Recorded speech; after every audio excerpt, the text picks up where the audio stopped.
Feeling স্টেশনগুলোতে থেকে জ্বালানি তেল কেনার নির্ধারিত সীমা তুলে দিলেও পুরোপুরি স্বস্তি মেলেনি।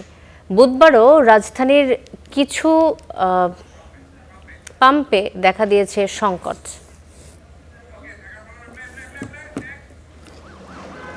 সরকারের ঘোষণার পরেও স্বাভাবিক হচ্ছে না জ্বালানি তেলের সরবরাহ।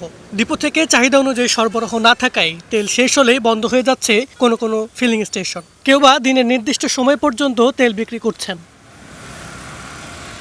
রাজধানীর অধিকাংশ তেল পাম্পে এখনও একই ধরনের চিত্র চোখে পড়ছে।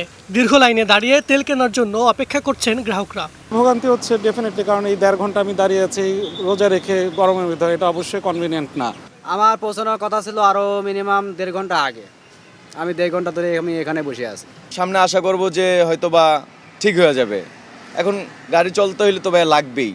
গাবতলী, শ্যামলী ও কল্যাণপুর এলাকার বেশিরভাগ স্টেশনে দুপুরের পরই শেষ হচ্ছে তেল। অন্যদিকে বিজয় সরণি ও তেজগাঁও শিল্প এলাকায় দেখা যায় দীর্ঘ লাইন।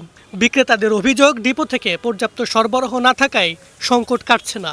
অনেকেই ঈদের ছুটিতে যাচ্ছে, সবাই তেল যার একটু আছে তারপরে একটু নিয়ে গ্রামে যাবে, এই কারণে আর কি একটু ভিড় বেশি ছিল, যা ছিল দিয়ে দিছি, এখন নাই মানে এখন অফ করে রাখছি। পে অর্ডার করা আছে, কিন্তু আমাদের ওখান থেকে তেল দিতেছে না।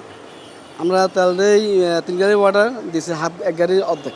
সরবরাহ ব্যবস্থায় স্থিতিশীলতা না আসা পর্যন্ত এই ভোগান্তি থেকে পুরোপুরি মুক্তি মিলবে না বলে মনে করছেন সংশ্লিষ্টরা।